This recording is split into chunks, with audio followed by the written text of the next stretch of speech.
here's something that I think most of us can relate to. Do you have that one friend or family member who's one of your favorite people on the planet, but for whatever reason you rarely get to see them in person? For me, it's my cousins. I love my cousins to death, but I hardly ever see them because they literally live all over the country. And isn't it true that being far away makes any relationship more challenging? If you've ever had a long distance dating relationship, you know exactly what I'm talking about. Because my cousins and I can't physically be in the same place, we have different things we do to try and stay connected. Keep up with each other's Insta stories, send each other DMs or comment back and forth on pics, text or call. You get the idea. Even though we can't see each other in person, it doesn't mean that the relationship goes away. It does, however, mean that we have to be more intentional about taking time to connect, because it won't just happen by accident. We won't run into each other in the hallway at school or in line at McDonald's. We have to make a habit of connecting so the relationship doesn't suffer. For the past couple weeks, we've been talking about this same idea when it comes to God. When we make certain things a habit, it makes it easier to connect with Him. And as a result, it helps us to get to know Him better. One of the habits we can practice to know God better is talking about Him to others. When we talk about Him and what He means to our everyday lives, it makes it easier to connect with Him. And you may be thinking, how in the world do I get to know God better just by talking about Him? That sounds a little too easy. And if that were the case, why don't more people do it? I think when it comes down to it, the idea of talking about God, our faith, and our relationship with God makes all of us at least a little bit nervous. We immediately have questions like, what if we don't know what to say? When we have a conversation with somebody, especially someone who isn't familiar with what it means to follow God, and the subject of faith comes up, it's hard to know what to say, isn't it? And how do we make it seem like a natural part of conversation and not totally awkward? Or what if we sound stupid?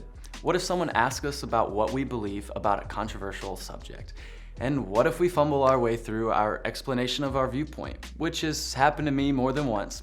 Bottom line, nobody wants to make an idiot of themselves. But what if we don't know enough about what we believe?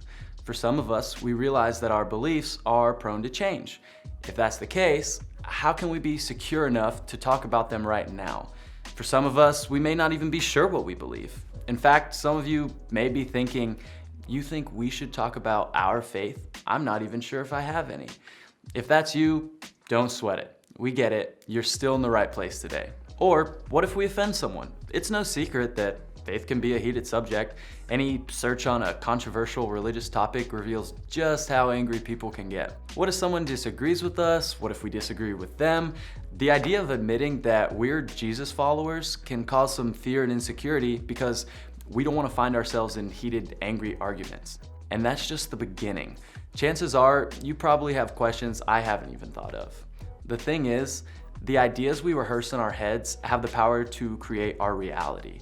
Meaning we can spend so much time being afraid of offending someone that when the time comes, we still end up saying something offensive. When it comes to talking about God, the last thing we want to do is prepare for failure. So let's talk about it. There was a guy named Peter who's one of Jesus' followers and closest friends. He wrote a couple of letters to some of the earliest Jesus followers in different parts of the Roman Empire. See, while it's tempting for us to believe that talking about God is only tricky for us here in modern times, the truth is these ancient Christians experienced it firsthand. After all, Jesus changed the way everybody saw God. So this was all new information for all of them. They lived in the Roman Empire, which was the same empire that crucified Jesus and destroyed the Jewish temple. Saying the wrong thing around these people could have serious implications. So this idea of talking about God wasn't an easy idea for them to accept. Despite that, Peter addressed the topic. Here's what he said. Always be prepared to give an answer to everyone who asks you to give the reason for the hope that you have. The words always be prepared are important to note because Peter tended to be the kind of guy who flew by the seat of his pants, acting impulsively at times. But when it came to conversations about really big stuff, it mattered to be prepared. So that's what he told the people he wrote to. Be prepared. Don't miss the opportunity. Fair enough, but how do we get ready? Well, the same way we get ready for a big game, an elaborate TikTok overdub, or a big speech. We practice. Peter is challenging us to practice talking about God. He wants us to make a habit of it. Let's say you have a friend, classmate, teammate, or a bandmate who asks you the reason why you believe what you believe. Peter is basically saying, be ready to talk in that moment. Now, before you break into sweats, let's clear some things up. When Peter says, always be prepared to give an answer to everyone, he's not saying you have to become a preacher, understand 100% of the Bible, or be able to explain difficult topics. None of those are the point of what Peter's saying. Instead, he tells us what we should be prepared to give an answer about, for the hope that you have. Peter is referring to what he did in situations where people questioned his reason for following Jesus. He shared his story and his understanding of Jesus. He didn't ask people to become experts, preachers, or speakers. He told them what he's telling you and I. Just be you. Share the hope that you have. Share your experience with God. And hopefully that helps you to relax. Because honestly, you and I have had a lot of practice talking to other people about our experiences. You'll tell anyone who will listen why McDonald's is better than Wendy's. You'll share your love for Netflix series or video games or apps that you love. You'll give 5 reasons why dogs are better than cats to any random person on the street. In other words, we already know how to talk about things that we love and experiences that we have. But there's something about talking about God that makes it different. What if it was just supposed to be, well, you being yourself? When you share about your experiences with God, it gives others hope. It lets them know that God is real to you, that he's working in the life of someone they actually know, that he's not distant, and that he doesn't just show up in the lives of Christians who seem to have it all together. It lets others know that God is for you and for them. So whether you find yourself unsure of what to say, or if you feel like you know exactly what to say about God, remember this: you don't have to know everything to share something. And that something is what you have experienced, felt, enjoyed, or benefited from in your own personal faith. You share your reason for the hope that you have. You never know how that hope will impact people around you who are dealing with their own difficulties in life. Peter concludes this thought by saying this: but do this with gentleness and respect. This isn't just an afterthought, it's important. Because when you think about how conversations usually go when it comes to religion and faith, gentleness and respect aren't the words that tend to describe them. Oftentimes it can feel like the exact opposite. So how do you talk about your faith with gentleness and respect? Well, you don't talk about it just to start an argument, you don't talk about it to shame or judge someone, and you definitely don't talk about it because you're convinced that you're right and everyone who believes differently is stupid. Just share your story in a gentle and respectful way. When you share what's real for you, it makes you more real to others. It makes the conversation more authentic. People can see through rehearsed church talk. They can tell when you're just saying something that your student pastor told you to say, or rattling off a list in an attempt to force someone to believe something. But when you share out of your heart and your own experience with God, you come across as a real person who's had a real encounter with Jesus. Think about the things you love to talk about. Chances are that you talk about those things because you're passionate about them.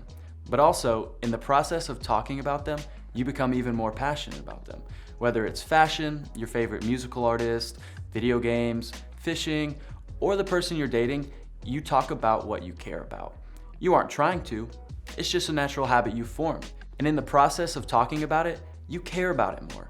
You don't have to know everything about it to talk about it or care about it. You just start talking. The same is true in your relationship with God. As you talk about him more, you'll discover that you get to know him better. And that's what I want you to do when it comes to your faith. Just start talking about it. But what does that look like practically? Here are a few steps to get started. First, speak up in small group. Small group is a great opportunity to talk about your faith. As you share, you never know if someone else will be able to relate to what you say. In that way, your sharing will help others grow, and your faith will grow as you vocalize what you believe. And don't forget that having questions and doubts about faith are part of your experience as well. You don't need to only talk about your faith in an everything is perfect kind of way. Sometimes it's good for others to hear that things aren't perfect for you. This gives them permission to share their own struggles. As you search for answers together, I believe you'll learn more about God in a whole new way. Just know this: you don't have to have it all figured out to talk about it. Second, think about your story. Think about why you believe what you believe, or why you don't believe. Think about your personal experience on your faith journey. Write it, type it, or say it out loud. Keep this in mind. Your story doesn't just have to be things that affected you. It can also be things that have affected people around you. If your mom is a single mom and she says, the only way I survive this is God, that's part of your faith story because she's your mom. The people who are around you are a key part of your story, so feel free to write down the ways God has impacted their lives as well. And third, fill in the blanks. If you don't know where to start, try this simple formula. I was, but God, and now. Think about what was happening in your life before you invited God to be a part of your daily choices. It could sound like, I was tempted to lie about my actions, or I was insecure about my appearance. Then think about what God did for you and fill in the but God. It could sound like, but God made promises that allowed my true self to be who He designed me to be. And then fill in the and now with something like, and now I live with more confidence. You don't have to share your experience like everything worked out perfectly. Just tell your story with all its twists and turns without the pressure of making it all sound happy. So, as you make it a habit to talk about the reason why you believe what you believe, imagine if it not only stretched your faith, but also helped the faith of people around you, whether you're talking to people who believe what you believe or disagree. Talking about God will help you get to know Him better. So as you share, as you hear others share, and as you make a habit of doing both, you're going to find yourself knowing God better. Remember, you don't have to know everything to share something.